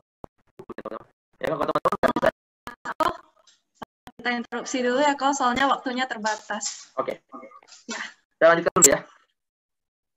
Masih berapa menit lagi, teman-teman? Sebenarnya udah habis kok, ini sudah memasuki sesi Q&A. Oh, kita overtime nggak apa-apa ya? Sedikit sampai 3 menit lagi lah ya kok. Oke, saya coba nanti masih ada 1-2 slide lagi teman-teman. Saya selesaikan supaya tidak terpotong namanya ya. Mudah-mudahan masih bersedia teman-teman. Oke, ya saya lanjutkan. Jadi ini sesuatu yang perkembangan zaman teman-teman. Jadi buktinya yang ilmiah. Sesuatu yang tidak ingat bukan berarti tidak ada. Saya contohkan tadi ketika kita kembali ke 2 hari 3 hari yang lalu, kita nggak bisa ingat bukan berarti tidak ada. Sama dengan masa kecil kita, sama dengan momen-momen kehidupan lampau kita, bukan berarti tidak ada hanya karena kita tidak mampu mengingat. Nah, ini yang perlu kita pahami. Oke ya, jadi keuntungan kita yang terakhir teman-teman dalam slide materi kita hari ini sebagai Buddhis adalah kita diundang untuk membuktikan dan tidak langsung percaya pada apa yang Buddha katakan, atau kita kenal dengan istilah ehipassiko. Ya. Nah, apa sih ehipassiko ini sebenarnya teman-teman? Jadi Buddha itu mengundang kita, meminta kita untuk tidak langsung percaya pada apa yang Buddha katakan, pada apa yang tertulis di kitab suci dan pada apa yang menjadi tradisi turun-temurun. Tapi Sang Buddha meminta kita untuk menguji ya, membuktikan terlebih dahulu apa yang beliau katakan. Kalau itu benar-benar memberikan manfaat buat kehidupan kita, membawa kebahagiaan bagi kita dan orang lain, maka bolehlah itu kita jadikan suatu pegangan hidup dan keyakinan. Ya, jadi Sang Buddha itu bukan seorang guru yang minta dipercaya. Oh, kamu percaya dengan saya, ya. Beliau adalah guru yang bijaksana. Justru minta jangan percaya dengan saya. Buktikan dulu. Kenapa demikian, teman-teman? Karena sejatinya manusia memang begitu. Sejatinya manusia itu memang pengennya membuktikan, baru bisa yakin. Dia nggak mau sekedar percaya. Itu sejatinya kita, teman-teman. Buktinya kalau orang tua kita ngomong apa aja, kita belum tentu langsung percaya, kan? Kadang-kadang kita mendebat. Karena kita belum merasakan itu. Ya, kita belum mengalami itu, gitu loh. Tapi kalau kita sudah ngalamin sendiri, oh iya benar ya, kita akan yakin. Makan cabai itu pedas, orang 1000 orang bilang cabai nggak pedas, kita akan tetap ngotot bilang cabai itu pedas. Itu karena kita sudah rasakan sendiri. Nah, Buddha minta kita tuh membuktikan seperti itu. Apa istimewanya, teman-teman? Model kita bertemu dengan seorang guru yang menawarkan cara belajar yang seperti ini, pembuktian. Coba teman-teman lihat begini. Jangan bicara soal keyakinan. Kita bicara soal pembelian barang saja, kita tuh pengennya membuktikan. Coba teman-teman kalau punya uang, saya mau beli barang nih, harganya 60 juta. Teman-teman, 60 juta itu yang jual adalah toko yang terpercaya. Toko terpercaya ini ada 2 sumber. Dia sendiri bilang dia terpercaya, trusted seller. Kedua, banyak review yang bilang memang dia bagus tokonya, terpercaya. Nah, kita datanglah ke toko itu mau beli barang elektronik atau kendaraan seharga 60 juta. Lalu dia bilang, boleh beli di sini Pak, Bu, tapi syaratnya satu, yaitu boleh ngecek ini barangnya terbungkus, ya, nggak boleh ngecek, nggak boleh periksa pakai spesifikasinya cocok atau tidak, lihat warnanya cocok atau tidak, rusak atau enggak, barangnya bisa jalan atau enggak bisa. Sampai di rumah nggak boleh dibuka.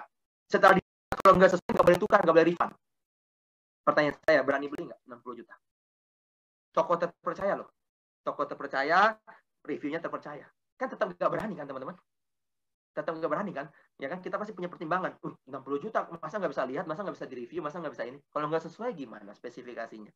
Ya kan? Sama teman-teman ya. Kalau beli barang aja kita mau ngecek dulu, buktiin dulu baru kita yakin keluar uang, apalagi milik kepercayaan. Kok nggak percaya? Ya, kita buktiin. Kita membuktikan. Kita pasangan hidup. Kita minta menikah oleh orang tua kita. Kita nggak boleh lihat pasangannya, nggak boleh milih sendiri. Kita dipilihin pasangan oleh orang tua, kita baru boleh ketemu ketika kita sudah ada keinginan. Dan ketika itu kita bilang sama orang tua kita, nggak bisa dong Ma, Pak, saya mau merit, harusnya saya pilih dulu pasangan saya kalau nggak cocok gimana? Kalau nggak sesuai gimana? Terus kita bilang, kan Mama yang pilihin. Mama kan orang tuamu, masa kamu nggak percaya sih dari lahir Mama yang besarin kamu, Mama nggak mungkin nyakitin kamu, nggak mungkin rugiin kamu. Berani percaya, teman-teman? Berani 100% menikah langsung tanpa lihat calonnya? Kan kita pengennya lihat dulu, sesuai nggak dengan karakter saya atau enggak, sesuai nggak sifatnya, sikapnya, apa selera kita atau bukan fisiknya dan seterusnya kan. Kita kan pengen lihat dulu, baru berani melangkah. Kalau sudah yakin dengan sesuai karakternya, sesuai dengan sifatnya, baru kita berani melangkah ke pernikahan. Ya, untuk milih pasangan hidup saja kita pengen buktiin dulu, teman-teman. Kok milih agama kita main percaya aja sih? Hanya karena orang banyak percaya, hanya karena orang minta kita percaya. Ya kan? Kita buktiin dulu sendiri. Baru kita timbul keyakinan. Inilah yang Buddha minta kepada kita, yaitu ehipasiko. Seorang guru yang istimewa yang minta untuk jangan langsung dipercaya. Walaupun beliau sudah maha sempurna, tapi jangan percaya pada saya. Buktikan dulu. Oke. Ini poin kita yang pertama, teman-teman. Sebenarnya saya janji poin kedua, cuman ternyata panitia sudah untuk mengakhiri, teman-teman sekalian ya. Kok, sorry, kita perpanjang waktunya kok sampai 9.30 ya kok. Oh, panjang sedikit ya? Enggak sampai 9.30 seharusnya ini. Oke, kalau gitu ya, thank you teman-teman. Kita panjang sedikit ya. Ya mungkin tadi di awal kita agak sedikit trouble juga ya. Ya, coba ya teman-teman. Ini sedikit aja kok. Nah, kita mengerti teman-teman keuntungan kita sebagai Buddhis. Oke. Saya tadi menjanjikan yang tidak kalah penting itu bagaimana cara kita menggunakan keuntungannya. Ya. Seperti yang tadi saya bilang, ketika kita punya bisnis menguntungkan, kita punya profit dari bisnis, dari investasi kita sebagai investor, kan kita mau tahu cara pakai biar ini bermanfaat, gitu kan? Nah, kalau kita nggak tahu cara pakainya, maka dia akan menjadi sia-sia. Kita punya, tapi nggak bermanfaat buat kita, gitu loh. Nggak ngefek buat kita. Nah, ini sama, ketika kita tadi punya keuntungan sebagai Buddhis yang sekian banyak tadi, itu tidak akan memberikan manfaat buat kita, yaitu berupa kebahagiaan, kalau kita nggak tahu cara pakainya, teman. Nah, bagaimana cara menggunakan keuntungan tersebut? Itu sangat simpel, yaitu hanya dengan mempelajari dan mempraktekkan dhamma dengan sungguh-sungguh. Ini dia, teman-teman. Ya, Mempelajari dan mempraktekkan Dhamma dengan sungguh-sungguh. Kata kuncinya adalah sungguh-sungguh. Bukan setengah-setengah, main-main, apalagi asal-asalan. Ada orang yang belajar Dhamma kan asal-asalan. Yang penting gue ikutlah ke wihara. Yang penting ikutlah webinar. Yang penting ikutlah Dharma kelas. Yang penting ikutlah kelas agama. Yang penting dapat nilai lah. Yang penting inilah, sekedar sembahyang aja lah. Itu setengah-setengah asal-asalan. Teman-teman tidak sungguh-sungguh ingin mengetahui ajaran Buddha dan tidak sungguh-sungguh mempraktikkan ajarannya. Tapi juga tidak sungguh-sungguh ingin bahagia, tidak sungguh-sungguh ingin mencapai pembebasan dari penderitaan. Ya, jadi cara menggunakan keuntungan sebagai Buddha adalah mempelajari dan mempraktekkan Dhamma itu sendiri dengan sungguh-sungguh. Kenapa sebagai tanda dan, teman-teman, bukan atau? Ya, ini dua-duanya penting, pariyati dan pati-pati, belajar dan praktek, nggak bisa dipisahkan. Jadi kita jangan tumbuh dengan pandangan yang keliru. Keliru itu seperti apa? Ada orang yang berpandangan begini soalnya, dan seringkali menularkan pandangan ini ke orang lain. Ini yang bahaya. Kalau kita tertular, virus ini virus bahaya. Yang berpandangan begini, yang penting berbuat baik aja lah. Yang penting kan praktek, nggak usah lah banyak-banyak teori tuh, nggak usah belajar-belajar. Yang penting kita praktek aja. Ayo ke wihara, gue nggak usah ke wihara, gue udah sering buat baik kok, gue udah praktek aja. Yang penting gue kan beramal, yang penting berdana, yang penting kan buat baik. Nah, ini bahaya teman-teman. Buddha ngajarin kita hanya sekedar berbuat, Buddha ngajarin kita berbuat atas pandangan benar. Pandangan benar ini lahir dari mana? Lahir dari pengetahuan, lahir dari jalan mulia 8, jalan pembebasan duka nomor 1 itu adalah pandangan benar, pengertian benar. Dan pandangan benar ini bisa lahir dari mana? Dari belajar. Nggak mungkin kita bisa punya pengertian pada sesuatu kalau kita nggak mempelajari sesuatu itu. Bagaimana kita bisa berbuat sesuatu yang baik dan benar kalau kita tidak tahu apa indikator kebenarannya? Kan banyak orang sekedar berbuat baik itu yang penting praktek. Baik itu benar, teman-teman. Ya, benar itu yang pasti baik. Jadi kita itu belajar berbuat benar, bukan berbuat baik saja. Karena yang bisa membebaskan kita dari duka adalah perbuatan benar, bukan perbuatan baik. Coba cek Jalan Mulia 208. Ya, pandangan benar, pikiran benar, ucapan, mata pencarian, dan perbuatan benar, bukan perbuatan baik. Karena benar sudah pasti baik itu benar. Ini pembelinya, teman-teman. Ini statement yang keliru dan disebarluaskan pada orang lain lagi. Ngajak-ngajak orang untuk berpandangan sama dengan dia. Dan seringkali kita ayo ikut pandangan dia. Harus belajar. Ya kan, mau yang penting gue nggak belajar. Ya kan, penting praktek aja. Yang penting gue baik. Teman-teman ya. Jadi hari ini saya tidak akan bahas banyak tentang prakteknya. Karena praktek ini sudah sering dibahas oleh banyak penceramah, banyak narasumber, banyak guru. Ya, ada ngajarin dana, ada yang ngajarin sila, ada yang ngajarin meditasi, dan seterusnya. Sudah banyak praktek yang diajarin oleh narasumber. Teman-teman silahkan pilih. Saya ingin fokus masuk kepada belajarnya. Teman-teman ya. Kenapa belajar ini sesuatu yang penting? Karena untuk memahami bahwa ini sesuatu yang penting. Oke. Di dalam Tipitaka, kitab suci kita, teman-teman, Sang Buddha mengatakan di dalam Anguttara Nikaya bahwa ada 5 manfaat yang kita dapatkan ketika kita belajar Dhamma. Ya, apa saja 5 ini, teman-teman? Ya, cepat. Yang pertama, yaitu kita akan memperoleh manfaat mengetahui apa yang belum kita ketahui.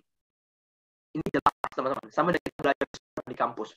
Kalau ada sesuatu yang kita nggak paham, kita nggak tahu, kita belajar menjadi paham. Betul ya? Tadi kita nggak tahu cara pakai Zoom, kita belajar jadi tahu cara pakai Zoom. Yang tadi kita nggak tahu berapa sekian kali sekian jadi berapa nilainya, karena belajar perkalian jadi tahu berapa. Tadi kita nggak tahu seandainya cara berkendara, kita belajar menjadi tahu cara berkendara. Ya, jadi belajar Dhamma juga sama. Yang tadi kita belum tahu tentang apa itu karma, menjadi tahu apa itu karma. Yang tadi kita belum tahu bahwa kehidupan kita ini bukan ditakdirkan, tapi sesuai dengan apa yang kita perbuat sendiri di kehidupan sebelumnya dan dan kondisi sekarang, kita menjadi tahu bahwa kehidupan kita ke depan tergantung apa yang kita perbuat sekarang. Ya, karena kita belajar, maka jadi tahu. Ya. Yang kedua, saya sudah bilang, manfaat kita belajar Dhamma adalah kita akan memperjelas apa yang masih belum jelas bagi kita. Sudah belajar, tapi masih belum jelas tentang hukum karma. Sudah pernah belajar, tapi saya masih kurang ngerti tentang seandainya anicca. Nah, dengan cara kita belajar Dhamma lagi, lama-lama itu semakin jelas, teman-teman. Memang sudah seperti itu hukumnya. Kalau kita belajar sesuatu berulang kali, maka dia akan memperjelas apa yang tadinya belum jelas. Kayak teman-teman belajar di sekolah. Dengar dari guru satu kali tentang fisika, teori ini, nggak ngerti. Pulang sekolah, pergi les. Dengar 2 kali dari guru les, makin jelas. Tanya lagi orang tuanya di rumah, tambah jelas. Besok ikut belajar kelompok sama teman yang jelas lagi. Karena sudah 4 kali dan 4 orang yang ngajarin. Maka dia makin jelas. Ya, sama dengan Dhamma. Jadi kalau ada hari ini teman-teman memahami Dhamma masih kurang jelas, masih kurang paham, nggak usah putus asa, terus belajar dulu. Nanti lama-kelamaan teman-teman akan semakin jelas dan akan semakin banyak. Ya, ini manfaat yang sudah saya sudah katakan, sudah jelas teman-teman. Ketiga, manfaat apa lagi? Kita akan memperoleh keyakinan yang meningkat dan menghilangkan keraguan-raguan dalam diri kita. Keraguan-raguan kita tuh menghilang, menurun teman-teman. Ya, yang ini maksudnya gimana sih? Begini teman-teman. Yang tadinya seandainya nih, kita hidup itu penuh ketidakpastian, penuh pertanyaan yang tidak jelas. Aduh, saya kok bisa sakit ya? Kok saya sih harus kena bencana ini? Kok bukan dia kena bencana ini? Kok tidak adil ya? Kenapa harus saya yang sakit? Kenapa bukan dia? Kenapa ini dan kenapa itu gitu loh. Apa benar ada hukum karma? Apa benar ada anicca? Masih ragu-ragu. Ya kan? Lama-lama kita makin belajar, kita makin menggali teori-teori, kita makin mendapatkan informasi yang makin banyak, kita makin bisa melihat dan mencocokkan dengan realita yang terjadi. Sehingga keraguan kita menjadi turun, keyakinan kita menjadi meningkat. Dengan kita banyak pengetahuan. Ini jelas sama dengan halnya kalau kita seseorang nih belajar pengetahuan umum aja. Kalau kita sebagai seseorang yang tidak mengerti pakai Zoom, disuruh ikut Zoom begini, ragu-ragu, takut teman-teman, khawatir, bisa ngerti nggak ya, bisa nggak ya. Tapi kalau dia sudah belajar cara pakai Zoom, dan dia merasa dia mengerti cara pakai Zoom, dia ikut Zoom dengan sangat yakin, oh gampang lah pakai Zoom mah, ikut. Ternyata Zoom itu gampang. Kok bisa dibilang gampang sekarang? Karena dia sudah belajar cara pakai Zoom. Sama dengan Dhamma itu sendiri. Kalau kita semakin belajar, kita akan bilang itu gampang, dan kita semakin paham, sehingga keyakinan itu meningkat dengan sendirinya. Sama dengan keyakinan kita menggunakan Zoom, karena kita sudah merasa menguasai dan mengerti cara pakai Zoom. Sehingga begitu juga dengan Dhamma, keyakinan kita akan meningkat seiring dengan pengetahuan yang bertambah. Ini Buddha sudah katakan di dalam Anguttara Nikaya. Ya. Yang keempat, manfaat yang kita peroleh adalah memperoleh pandangan benar. Nah, ini kunci yang sangat penting, teman-teman. Memperoleh pandangan benar. Kenapa penting pandangan benar, teman-teman? Yang tadi saya singgung, bahwa ketika kita berbuat baik, itu landasannya, teman-teman, perbuatan itu landasannya harus pandangan benar. Ini kunci. Maka dalam jalan mulia Buruas 8, kan jalan mulia Buruas 8 itu adalah jalan untuk melenyapkan duka. Jalan untuk mencapai nibbana, merealisasi nibbana. Tidak ada jalan lain selain jalan mulia Buruas 8. Nah, dalam jalan mulia Buruas 8 ini kan ada 8 unsur. Unsur pertamanya itu adalah pandangan benar. Dan nggak bisa diubah. Nggak bisa bolak-balik nih 8 ini. Pandangan benar itu nomor 1. Kenapa nomor 1, teman-teman? Karena kalau pandangannya tidak benar, tidak mungkin bawahnya itu benar. Tidak mungkin dia punya ucapan benar, tidak mungkin dia punya pikiran benar, tidak mungkin dia punya perbuatan benar, tidak mungkin dia bisa berpatah pencaharian yang benar. Karena dia nggak tahu yang mana yang benar. Karena pandangannya belum benar. Ya kan? Dia bisa tahu mana perbuatan benar, ucapan benar, kalau dia sudah punya pemahaman yang benar, pengertian benar ini. Oh, perbuatan benar itu ini indikatornya, ucapan benar itu ini indikatornya. Nah, dari mana dia tahu? Dari belajar. Baru bisa memiliki pandangan benar. Betapa pentingnya sudut pandang, teman-teman. Karena sudut pandang menentukan segalanya. Kalau pandangannya salah, perbuatannya pasti salah. Semuanya akan salah. Maka sudut pandang ini sesuatu yang krusial. Ya, kita baru bisa terbebas dari duka dengan jalan mulia Buruas 8 kalau kita bisa membuka kuncinya, yaitu pandangan benar. Ini kunci, kan makanya ditaruh nomor 1. Karena yang lain nggak benar, nggak akan benar kalau pandangannya nggak benar, teman. Pengertiannya nggak benar, nggak mungkin semuanya jadi benar. Logikanya begitu, ya. Contoh nih, orang yang punya sudut pandang salah, seandainya dia berpandangan begini, saya punya sudut pandang bahwa berbohong demi kebaikan itu boleh. Nah, orang yang punya pandangan berbohong demi kebaikan itu boleh, maka dia akan sering bohong demi kebaikan. Karena menurut dia boleh. Tapi orang kedua yang berpandangan bahwa berbohong demi kebaikan itu tetap tidak boleh, maka dia tidak akan berbohong demi kebaikan. Karena dua orang ini memiliki sudut pandang yang berbeda, maka dia punya perbuatan yang berbeda. Ya kan? Sedangkan kebenarannya bagaimana? Kebenarannya adalah berbohong demi kebaikan tetap tidak boleh. Karena ajaran kebenaran itu tidak bermain di abu-abu, hitam atau putih, ya, benar atau tidak, boleh atau tidak, yes or no, bukan bolehlah, yang penting demi ini, nggak bisa, teman-teman. Kebenaran itu kan absolut.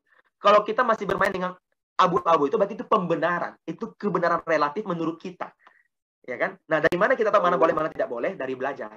Di mana kita belajar? Di kebenaran itu sendiri, yaitu Dhamma. Dhamma artinya kebenaran, teman-teman. Ya, jadi belajar Dhamma itu tujuannya mendapatkan pemahaman tentang pandangan benar itu, agar kita bisa bertindak sesuai dengan apa yang kebenaran katakan, bukan apa yang kita kira benar. Itu loh. Sebagai contoh nih, betapa pentingnya kita belajar ini. Teman-teman lihat begini, ada 2 orang nih.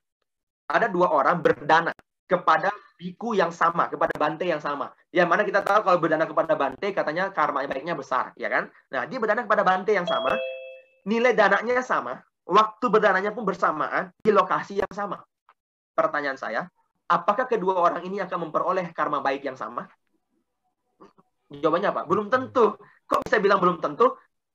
Karena tergantung cetananya, kok tergantung niatnya. Ya kan, niatnya apa dulu? Kan Sang Buddha bilang, perbuatan kita tergantung cetana. Karma itu tergantung cetana, tergantung niat. Dari mana tahu kalau tergantung niat? Dari belajar kan? Seseorang yang sudah pernah belajar Dhamma baru tahu bahwa yang menentukan karma itu bukan actionnya, tapi cetana atau niatnya. Itulah manfaat kita belajar Dhamma. Karena kita sudah pernah belajar, maka kita jadi tahu. Coba kalau kita nggak belajar, kita nggak tahu. Ternyata benar, dua orang tadi memang punya cetana yang berbeda, niat yang berbeda, teman-teman. Yang satu sudah pernah belajar Dhamma, maka dia mengerti untuk berdana itu harus punya cetana yang benar. Nah, dia bercetana yang benar. Saya berdana untuk melepas kemelekatan saya. Saya berdana untuk menyokong kehidupan sangga, untuk melestarikan Dhamma. Dia berdana. Yang satu karena nggak pernah belajar Dhamma, hanya punya prinsip yang penting gue buat baik, yang penting gue buat baik. Apa sih teori-teori itu nggak penting lah. Nah, dia berdana demi tujuan apa? Semoga setelah saya berdana ini, saya dikenal sama biku ini. Saya lebih sering dipuji. Saya dianggap keberadaannya di sini. Suara saya diperhitungkan. Saya sering diangkat-angkat ketika dia ceramah, biar orang semua tahu bahwa saya orang kaya, bahwa saya juga punya sesuatu yang bisa diberikan pada wihara ini. Itu niatnya. Pertanyaan saya, apakah karma baiknya sama? Jelas beda. Karena karma menghitung bukan dari actionnya, tapi dari cetananya. Siapa yang katakan? Buddha. Di mana kita bisa tahu? Karena kita belajar di kitab suci. Ya. Nah, dua orang tadi beda pandangan karena tidak belajar, yang satu belajar. Itu contoh pertama. Contoh kedua, Fangsen. Tahu Fangsen? Lepas burung, lepas hewan, lepas ikan ya. Baik nggak? Baik. Tapi kalau kita tidak punya pandangan yang benar, belum tentu hasilnya baik. Ya, ada dua orang Fangsen hewan yang sama, jumlah yang sama di waktu yang bersamaan. Pertanyaan saya, apakah karma baiknya pasti sama? Juga belum tentu. Kenapa? Karena yang satu berdana sudah pernah belajar Dhamma, dia sudah punya pandangan benar. Dia berdana Fangsen, dia Fangsen dengan niat begini. Saya bercetana, saya berniat Fangsen ini untuk membebaskan makhluk ini dari penderitaan. Semoga dia senantiasa berbahagia. Yang satu yang nggak pernah belajar Dhamma, yang cuma taunya buat baik, dia Fangsen itu tujuannya untuk buang sial. Karena tahun ini dia ciong, dia sial. Dia bilang, biar gue nggak sial, gue buang ciong, gue lepas nih ikan, biar digantikan sialnya saya. Kan masih banyak orang berpandangan begitu kan. Karena dia nggak pernah belajar Dhamma, cuma taunya buat baik. Apakah karmanya sama? Beda, teman-teman. Ya kan? Karena cetananya berbeda. Lagi-lagi karma itu bukan dari action luarnya, tapi dari cetananya, dari niat. Nah, dari mana kita bisa munculin niat yang benar? Kalau kita sudah pernah belajar, punya pandangan benar tentang bagaimana memiliki niat yang benar. Lagi-lagi ujungnya dia belajar. Ya. Biar kita bisa punya pengetahuan, pengertian itu. Ini pentingnya belajar ya. Sama dengan contoh ketiga adalah meditasi. Meditasi kan hal yang baik nih. Terus ada dua orang meditasi. Sudah sampai ke tahapan tertentu, dua-duanya bisa melayang, bisa terbang, teman-teman, setelah meditasi itu. Terus, karena mereka punya pandangan yang berbeda, maka responnya berbeda. Yang satu ketika melayang, karena dia sudah punya pandangan benar, pengertian benar tentang meditasi, dia tahu bahwa melayang itu bukan tujuan akhir dari meditasi. Itu hanya bagian dari yang wajar dari meditasi.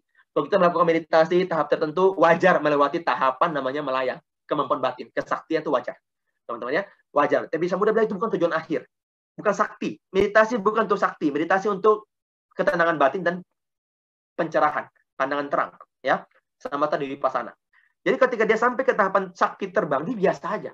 Tapi yang satu, yang nggak punya pengetahuan itu, dia ketika meditasi, tiba-tiba sampai ke tahap terbang. Dia puas, dia berhenti, dia kira dia sudah mencapai segala-galanya. Dia sakti, bisa melayang.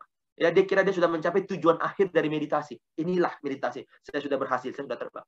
Karena dia nggak paham, teman-teman. Dia nggak punya pengetahuan bahwa itu wajar. Ya, sekali lagi, itu wajar, teman-teman. Ya, bukan sesuatu yang istimewa. Karena seseorang ini sudah pernah belajar, maka dia tahu itu sesuatu yang wajar dilewati. Wajar itu seperti apa sih? Seperti teman-teman kan sekarang Pekanbaru kan punya tol ke Dumai. Ya.